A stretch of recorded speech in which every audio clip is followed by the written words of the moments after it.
We are meant to call from out of the past stories, strange and weird. Tales of mystery and terror by radio's masters of the macabre. Stories of the supernatural, the supernormal, dramatizing the fantasy, the mystery, the unknown. We tell you this frankly, so if you wish to avoid the excitement and tension of these imaginary plays, we urge you calmly, sincerely, to turn off your radio now. Welcome back to The Horror. Thanks for joining me this Saturday. We're going to hear from Suspense this week.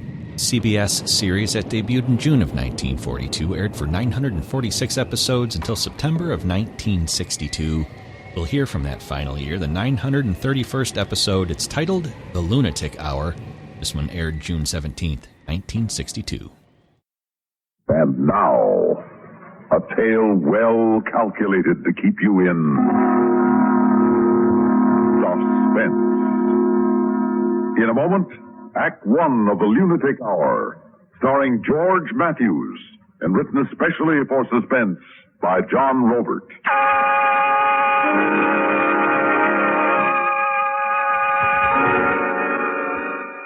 It's no good for a man to outlive his guilt.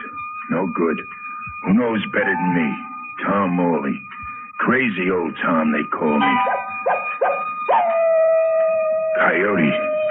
There's more of them critters out on our prairie here than there is people in San Ventura. San Ventura, population 638.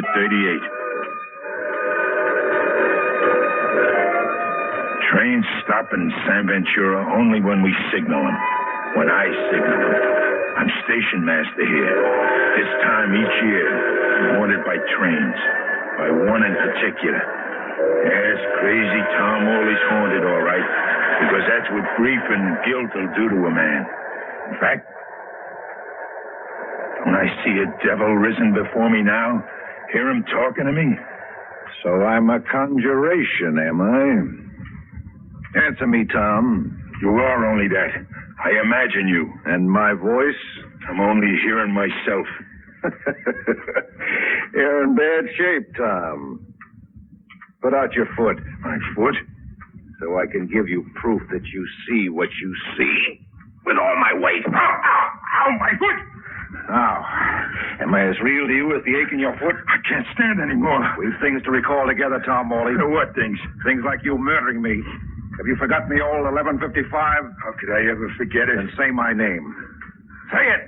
Gully Reeves, engineer to 1155. You see, I do remember. The rail was split at Jericho Bend, but you didn't signal me to stop. No. They found Gully Reeves in a hollow of Jericho Bend, with his hand on the throttle still. Still engineer the train, dead as I was. The van fell into the hollow. The other cars stood hard on the tracks, and every life spared. It was bad, Gully Reeves, but not as bad as it could have been. It was a lucky night for others, but a black night for me. I died when no man should. When no man should, Gully? On the eve of the day I was to marry. Oh, Jenny. Yes, Jenny. A man can't offer his corpse in marriage. You cost me more than life that black night, Tom. What payment are you here to take from me? Live through this week and see, old man. Then you'll know your punishment.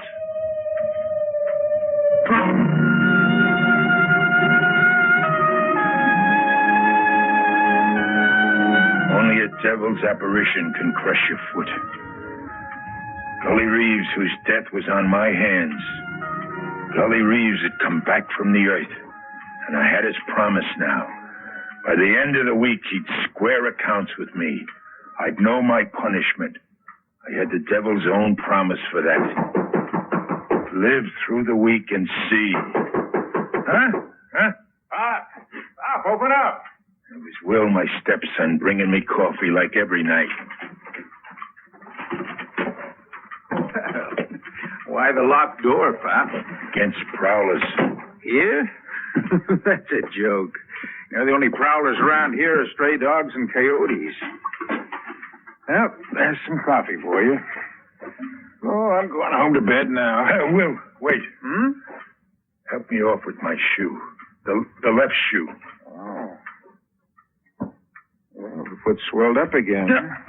Go easy. I've the devil's own pain in my toes. Okay. Wow, it certainly is swollen. Pop, take your sock off and let's see. That foot didn't only puff up. No? The toes are blue. Pop, that big one looks crushed. A crate fall on it? It wasn't a crate. Well, what was it? It was Gully Reeves. Gully Reeves? He spoke to me. He spoke to you and invited you out of your mind. Well, son, I'll swear. I saw him like I see you. But don't call me son. Not when you act and talk like an old fool. I murdered him, he said, at a time when no man should die. Pop. He had a girl. Jenny promised to him. Pop? There's a telegraph message coming in. Well, Pop, if you're up to it... Take it for me, Will, huh? Okay. It says the 11:55's due by... in 1 minute now. It's right on time. Yeah, it's on the button. Oh, wait a minute. Pop, move over. Huh? Make room in the dark for a relative. Make room? There's more to the message. The last half says, I'll be riding the van again. Signed, Gully Reeves.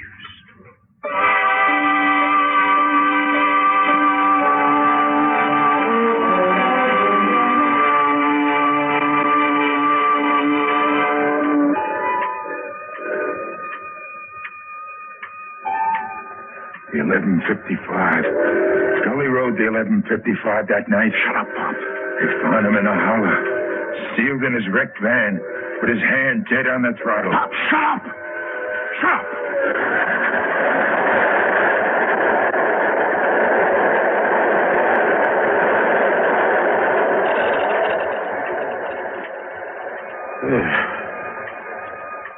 It's gone. You know something, Pop? Yes, Will. You're like something contagious. Stick close to you nights and I'll be just as crazy as you. Sorry, son. Just then, with the 11:55 clearing the station, you know what crazy thought flashed through my mind? This is the anniversary week of the wreck of the old 11:55. It would really be one for the books if the ghost of Gully Reeves rode the 11:55 into another wreck.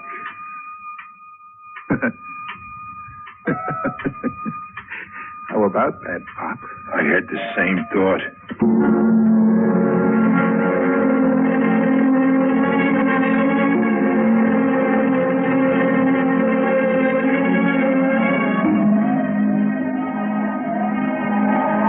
It was impossible to sleep that night. I took myself to the San Ventura Cemetery. I held my lantern over a headstone. Here lies Gully Reeves. Only Gully Reeves wasn't lying there. He was risen from the dead. There was every sign that he was risen from the dead. An open grave and an open coffin lid. I could see by the shine of my lantern. Gully wasn't in his coffin. And then I could hear his ghost laughing. You came to see with your own eyes whether I was in my coffin or not. That's smart of you, Tom. Gully? On the path. Plain in the light of your lantern. See me? Yes. Live through the week and see. And since you're here to visit the dead, why not take yourself over to Jenny? To Jenny? 5 graves from mine. Count 5 graves from here. Go on. Ask Jenny to tell you how she died.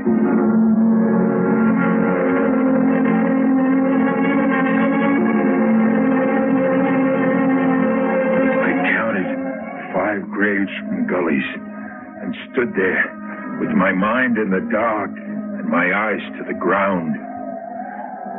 An open grave, this one too. But the lid of the coffin was closed. Closed, but opening before my eyes. I watched a specter in white rise up. Tom Morley? Are you Tom Morley? I am. Gully sent you to me? Yes, to ask how you died. He said, "How did you die?" In my wedding gown. I was fitting it to wear for Gully when the news came that night. It was a tragic hour. A black, tragic hour. See my gown, Tom? Your gown? My bridal gown. I wore it to my grave for Gully to admire. Isn't it beautiful?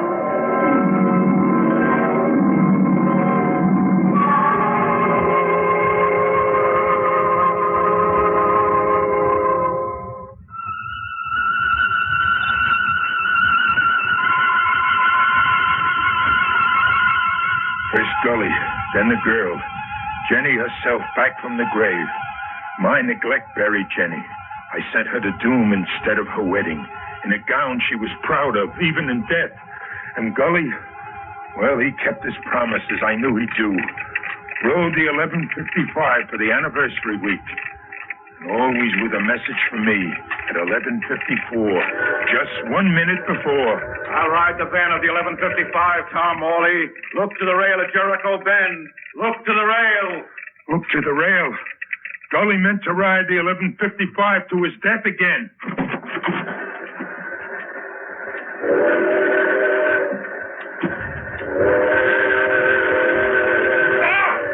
Stop the train! Stop the train!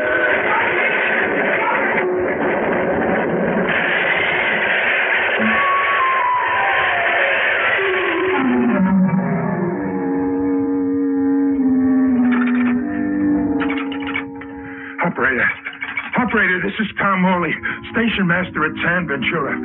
Operator, a terrible thing. The 11:55. Operator. Will? What's got you going now, Pop? Will, you telephone for me. I can't make myself understood. Okay, give me the phone. What am I to say? Say?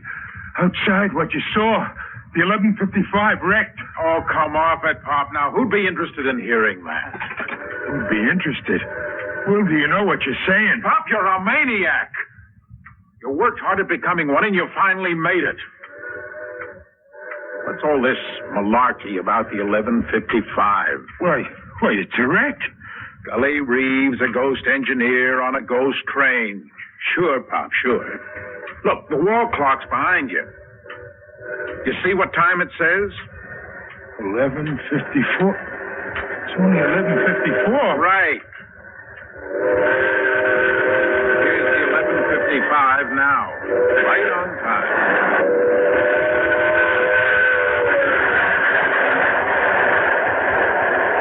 Your 11:55, Pop. Crashed in your head.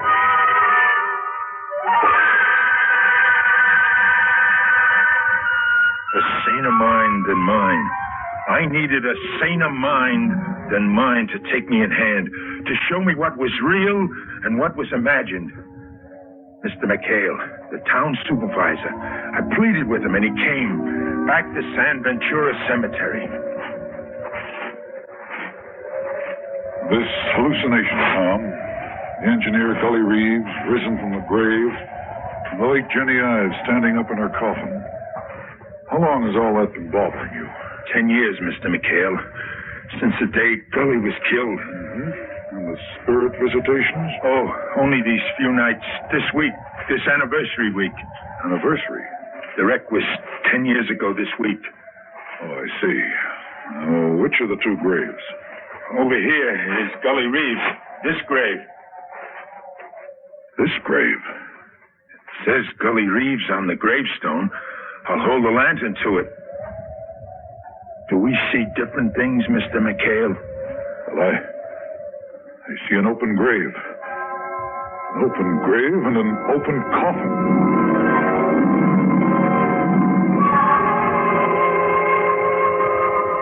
Jenny is 5 graves from this, Mr. McHale. Count 5 graves. 5. I've counted 5. I'm an old man and I've lost my reason. But not you, Mr. McHale. You're the slickest mind in San Ventura, the town supervisor. Hallucinations, yes, I'm sick with them. Sick with grief and guilt, but not you. Tell me we see different things. Maybe not, Tom. Maybe we see the same things. This grave now, Mr. McHale, it's right and proper. Like a grave must be, so a soul can rest. No, Tom, I can't say that it is. You can't? What do you see? Look, the grave is unnatural as the first. Then you have hallucinations, too. The grave is open and the coffin empty, like the first. Tom Morley!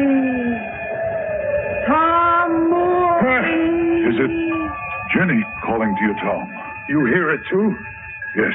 I stood in my bridal gown and didn't move. My heart swelled up and then it stopped. I stopped it so I could be with Gully Reeves. It was a bad time to die. Such a bad time when living could be so good. Mr. McHale. Yes, Tom. You heard what she said. Every word. Every uncanny word. And did you also see her? Yes. Like a white mist. And long flowing hair. And no flesh that I could see. I do have your hallucinations, Tom. I'm distressed to hear that. You the best mind in San Ventura. I say only what I saw. What was it that Gully promised you? Another wreck of the 1155. Gully would once more ride the van into the hollow of Jericho Bend.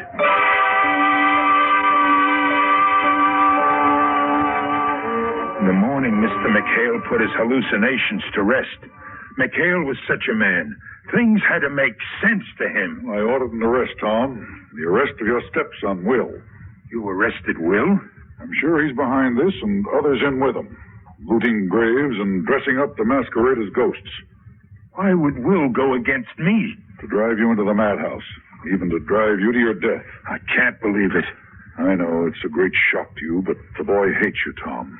Why does he? Well, unbalanced as you've been these 10 years, an unsteady, brooding man, Will's mother died to shut her eyes to you, Tom. She couldn't stand any more of a life with you. The boy thinks this. You're saying that Will blames me for Margaret? For his mother's passing? Yes, and there's your house and land. With you gone, it'll pass to him. There's a profit in hate for Will. I've reasoned it out. Now, let's see what the ghosts will do.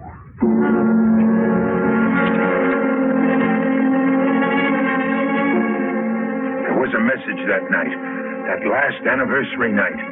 10 years to the day of the old wreck.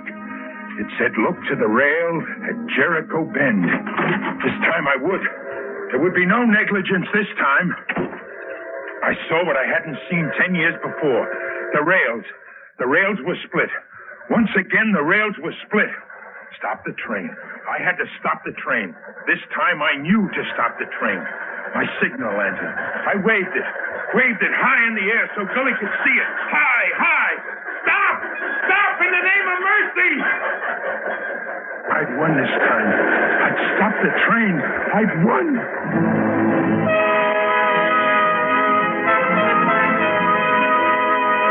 I awoke from a long sleep in the outdoors with someone standing over me. Mr. McHale. Yes, it's me. Did I faint? Died, I thought, these last 10 minutes, Tom. Hardly a pulse to you, hardly a breath. Like your heart had stopped. Stopped?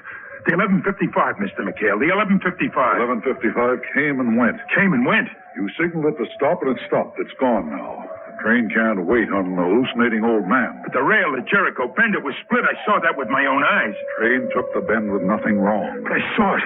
Come, I'll show you. Here at the bend. Come see. Well, I'm here, Tom, waiting to be shown. Oh, the rail is fine now. What I saw, I didn't see. Except in your mind. Yes, in my mind.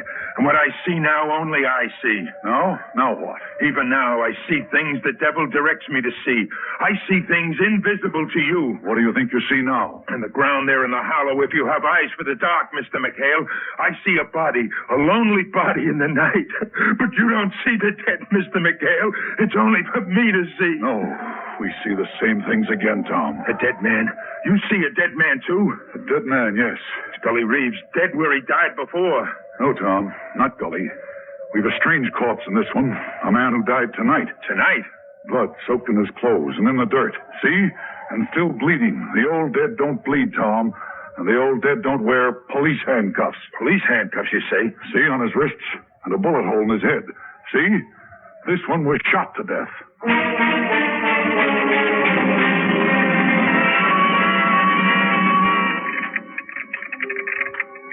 I'll telephone the coroner to come for the murdered man.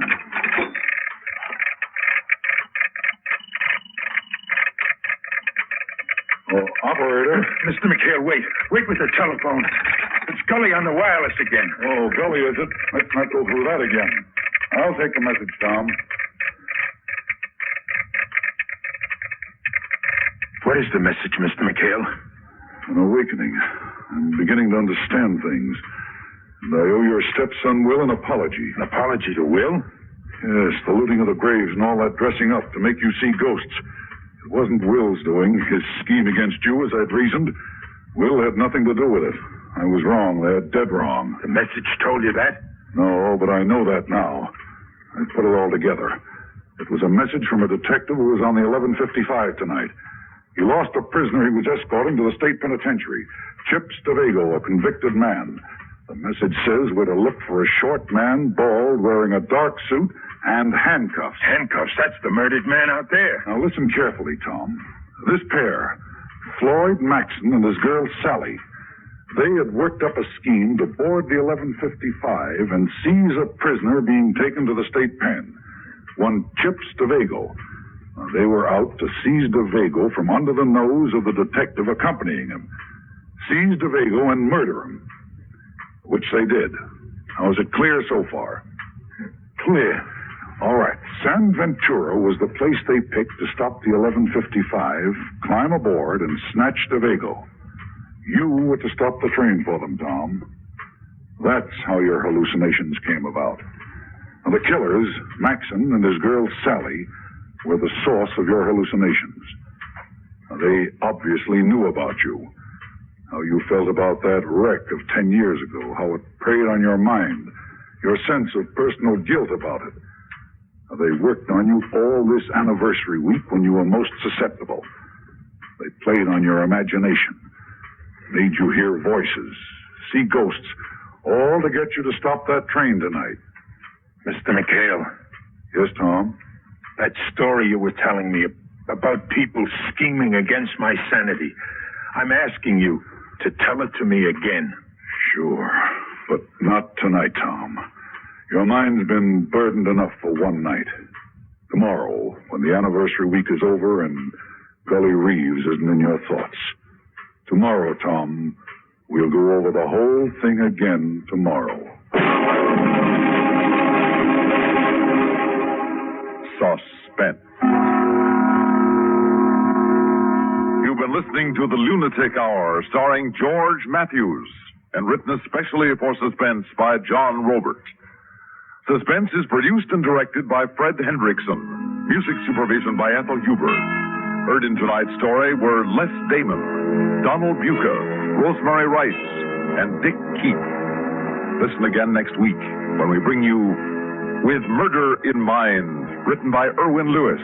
Another tale well calculated to keep you in suspense. That's it for the horror. You can find more from Suspense at relicradio.com alongside past episodes of The Horror, our Shoutcast stream, all the other podcasts, and thousands of other old-time radio episodes, all available for free thanks to your support. If you would like to help support this and all of those shows, Visit donate.relicradio.com. We've got some downloadable sets for certain donation amounts, though any amount is always appreciated and helpful. Thank you, as always, to those who have helped out. Thanks for joining me today. Be back next Saturday with another episode of The Horror.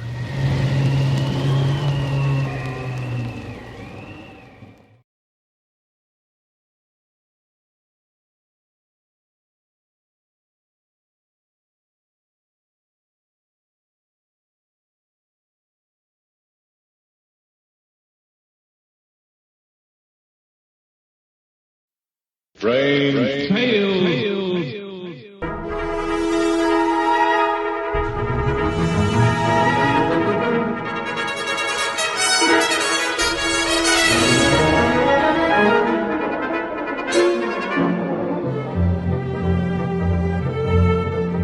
RelicRadio.com presents tales of the strange and bizarre, the weird and the wicked. Stories not necessarily of the supernatural, but of the unnatural.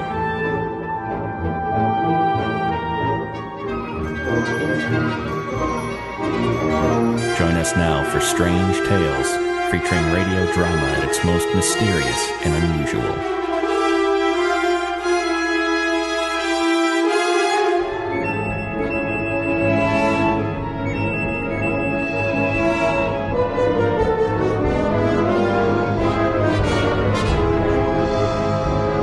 Welcome back to Strange Tales. Thanks for joining me this Sunday. Our story comes from Theater 5 this week, a series that debuted over ABC stations in August of 1964. It aired Monday through Friday, 5 days a week, 5 p.m., produced 260 episodes before it ended in July of 1965.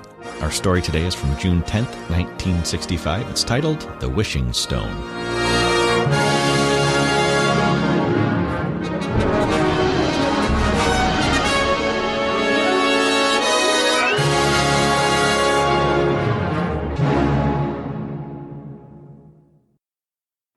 Judd? What? I'm scared. Nothing to be afraid of. We won't get struck. Lightning's way over the lake now. That's not what I mean. It's about... Oh, Judd, it is. It is a wishing stone.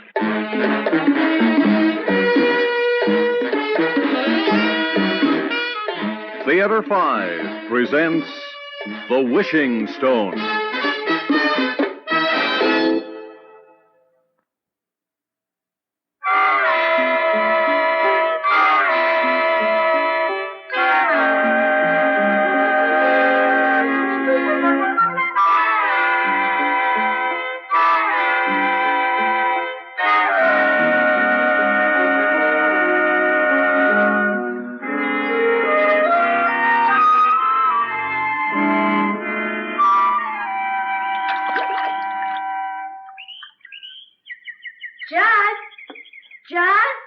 Hi, sis.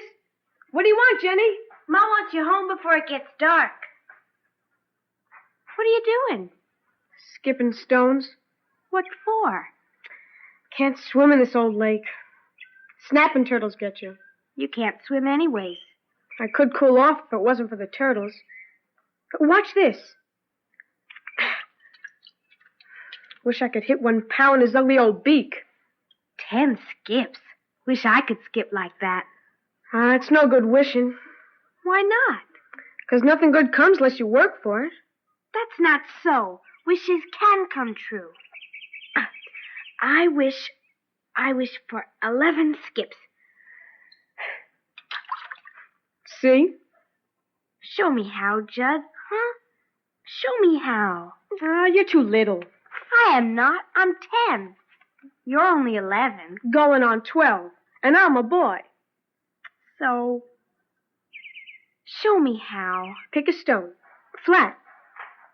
Like this here. Then you crook your pointing finger like this and put your thumb here. Then you bend over crabby-wise and skid it right across the top of the water. That was only 7. Bet I could do better. Go ahead. Try. Well, go on. Scared too? No. It's just... I can't throw this one away. It's too pretty. All like gold. That's only the sun on it. It's just like any other old stone. No, it isn't. It's all shiny and glittery. It's like it was a magic stone, and you could wish on it. Makes me feel all kind of shivery. You must be feeling the heat. What are you doing now? Rubbing the lucky stone on my skirt. Makes it shine. Come on, sis. You better get out of the sun. You're all perspiring. That's only 'cause it's so hot. Wish it wasn't so hot. What's that? Look at that thunderhead. It just came up from nowhere. Run, Jen. It's coming down in buckets. Where? That big old shade tree. Come on.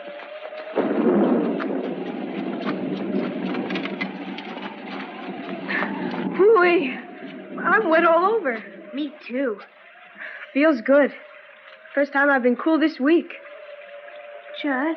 What? I'm scared. Nothing to be afraid of. We won't get struck. Lightning's way over the lake now. That's not what I mean. It's about... Oh, Judd, it is. It is a wishing stone. What you mean? I rubbed it. And I wished I wanted to be cool. And it made the rain come. And we are. Oh, grow up. But it is. Look at it shine. Even in the dark. That's 'cause it's wet. No, it's magic. We could ask for the whole world now if we... Come on, sis. I don't feel like playing games. You always used to. How come you're so mopey? I got reasons. What reasons? Well, you wouldn't understand. You're only a kid. Why can't I understand? It's grown-up things, that's why. What grown-up things?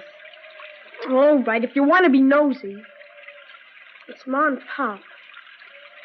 How come Pop was hollering at Ma tonight? He always does when he gets fired off a job. Like today. Is that why he went to bed without supper? He went to bed 'cause he was all liquored up. Like usual.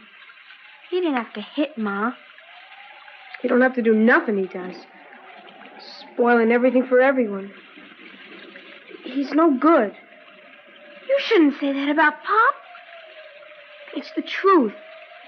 If it wasn't for Ma, we wouldn't even get to eat. You like to see her going out working for other people, cleaning up on floors and stuff? Her hands used to be soft. Pa fixed that. And everything else. Fine birthday I'm going to have tomorrow. Mom's going to bake a cake. Sure. Forget it. Let's get home before we make it any worse for her. We can't go out in that. What's the difference? We're wet already. I'm scared of the lightning. So you wished it on us. Wish it away. I will. I was just kidding. I'm going to show you things will be right. I wish this storm away. Look, sis. You could rub a hole in your dress, but... Hey. How about that? I told you it was a wishing stone. Well, Thunderhead's gone. Just a little bit of sun still left over Pike's Hill. Maybe you did pick up a wishing stone. Hey, Jenny, let's go tell Ma.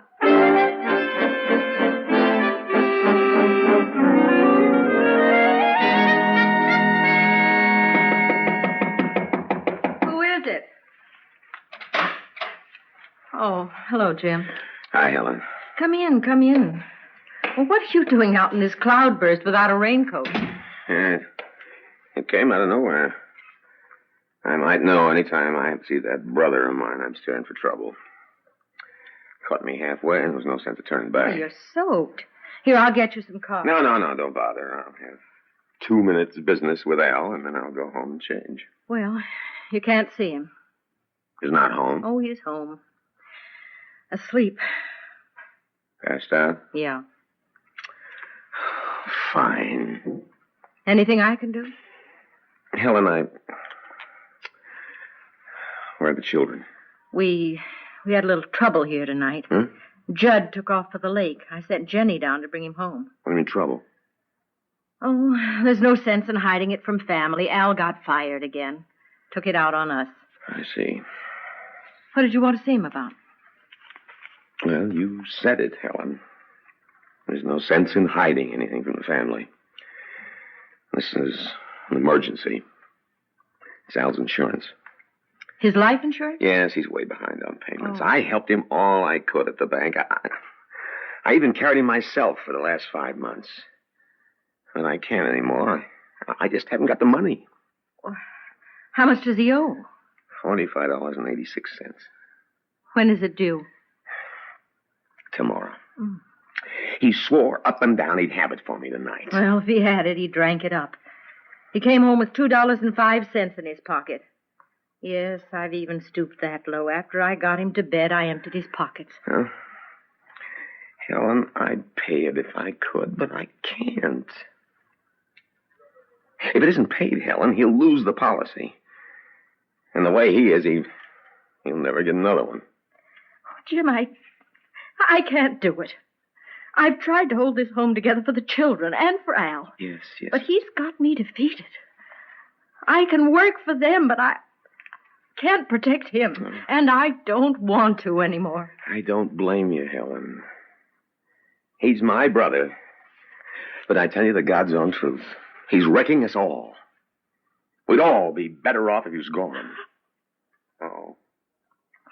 Well, this is the only way he'd be any good to any of us. At least he'd be worth $10,000. Oh, Helen, that's a rotten thing to say, but it's the only thing he's worth. If that premium is paid. Can you manage it? Well, $45 I saved for Judd's birthday to buy him a bike. You tell me, Jim, which is more important? There's Jenny to think of, too. Yeah. You can't support 2 kids and yourself.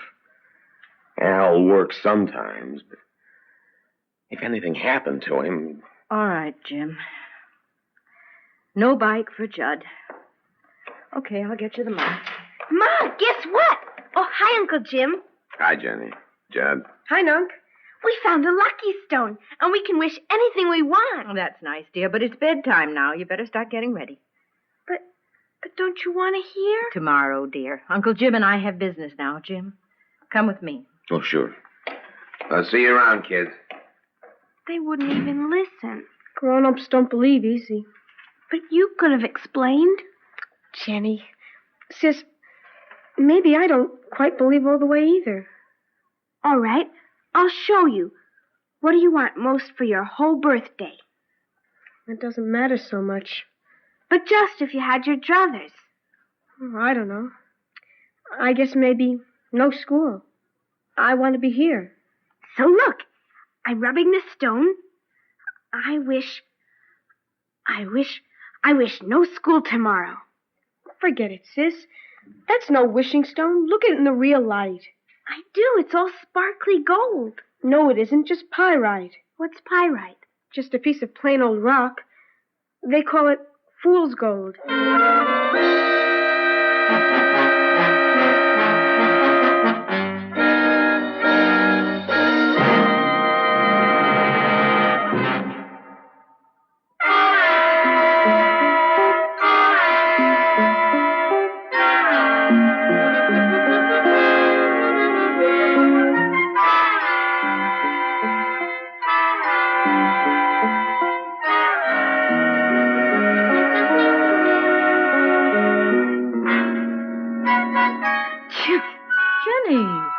You catching cold?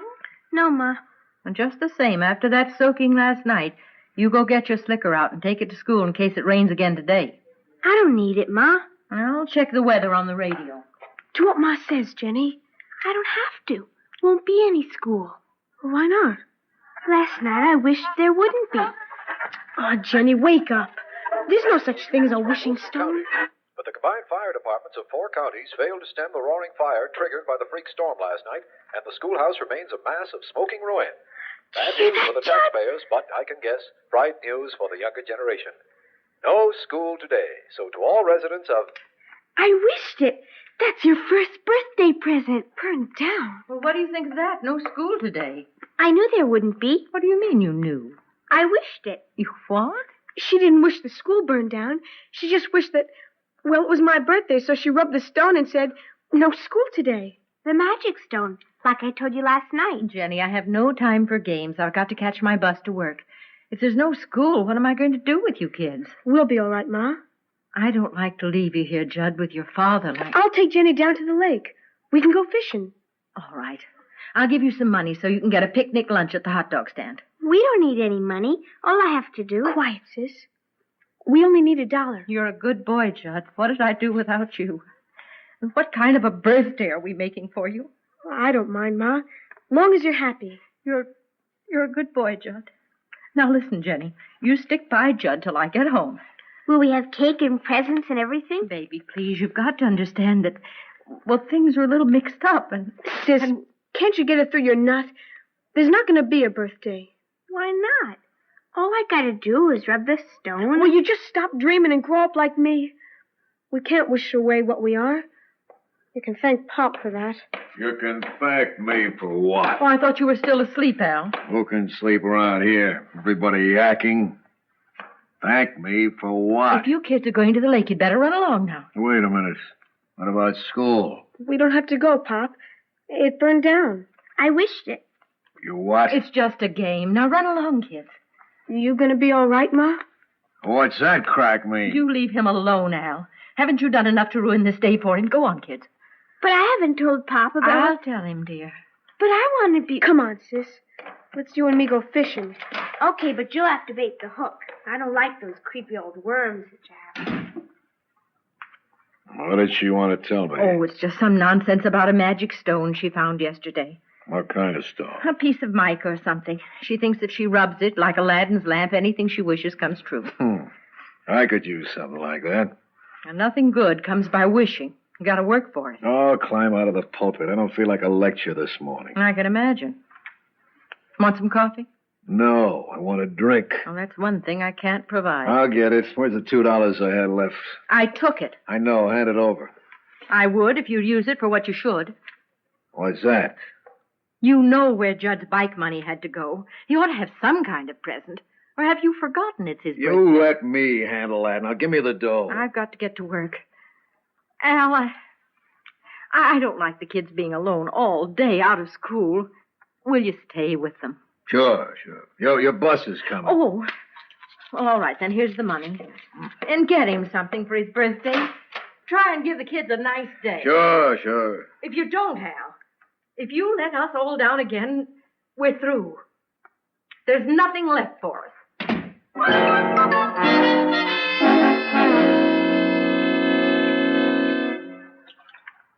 Look who's coming, Judd.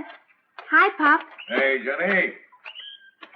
You catch anything, Judd? No, turtles chased all the fish. I could wish him a fish if he'd let me. With your lucky stone? Yep. Let me see it. Here, isn't it pretty? Well, that's nothing but a piece of fool's Let her gold. believe in it if she wants. What are you getting so riled up about? Just one person's got to believe in something in this family without you spoiling Now, it. listen, you lit. If you're taking on over your birthday, you'll get nothing, just the way I did when I was your age. I don't need nothing from you. 'Cause I can get him anything he wants. It's time both of you grew out of your diapers. You want to know what this wishing stone is worth? I'll show you. Pop, you've been drinking. You don't know Now, what you hush up or I'll lay one on you. Now, you watch this, Jenny. You're going to wish for anything in this life, you wish big. If this is a true wishing stone, I'm asking old Nick himself to climb on up over this rock, out of the lake, with a sack of gold in his hand. I won't be greedy. All I want to be worth is, say, like, $10,000. Keep looking, kids, till your eyes pop. You ain't gonna see nothing. It doesn't always happen right away, like with this It don't ever happen. Time you woke up to what life is, Jenny. You know what this is good for? Just throwing in the lake. No, Pop, give me the stone. Watch out, Jenny. Now, let go. Let go. The wishing stone. We'll never be able to wish again. Never mind that. Pop's going to be really mad after a ducking. So what are we going to do? Run, sis. Run for our lives.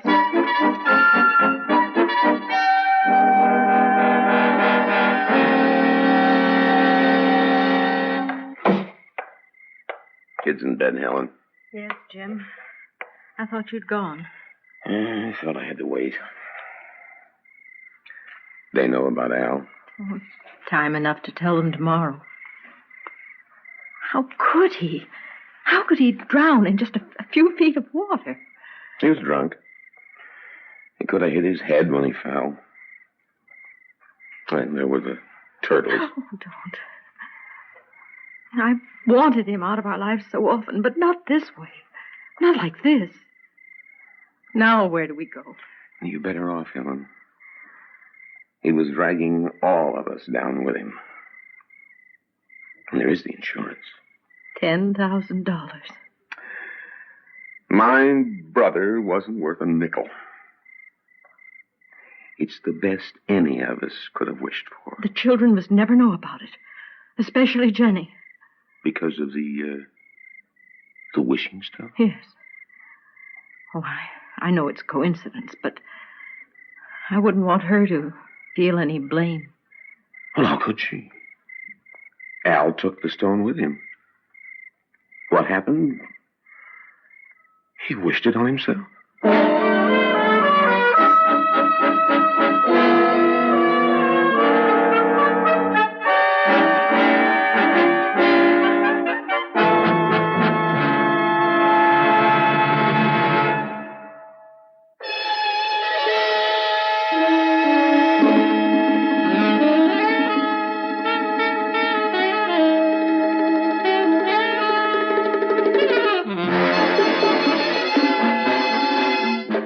Theater 5 has presented The Wishing Stone, written by Ian Martin, directed by Warren Somerville. In the cast, Alan Howard, Susan Melvin, Mary Jane Higby, Leon Janney, and George Petrie. Script editor, Jack C. Wilson.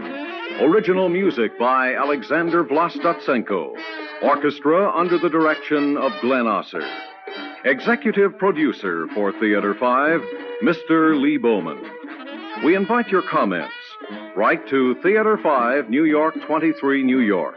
That's Theater 5, New York 23, New York.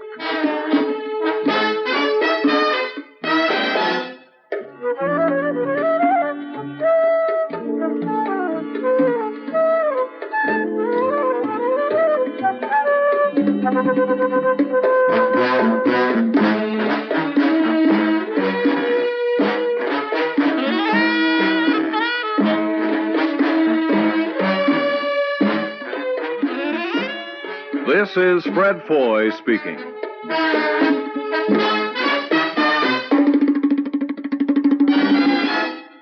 This has been an ABC Radio Network production. That's the show for this week. I hope you enjoyed it. You can find more from Theater 5, past episodes of Strange Tales, and thousands of other old-time radio episodes at relicradio.com. Shoutcast stream is up and running there as well, and you can donate through the website. If you'd like to help support this and all of the shows, your support makes all of this possible. My thanks, as always, to those who have helped out. Thanks for joining me today. I'll be back next Sunday with another episode of Relic Radio's Strange Tales.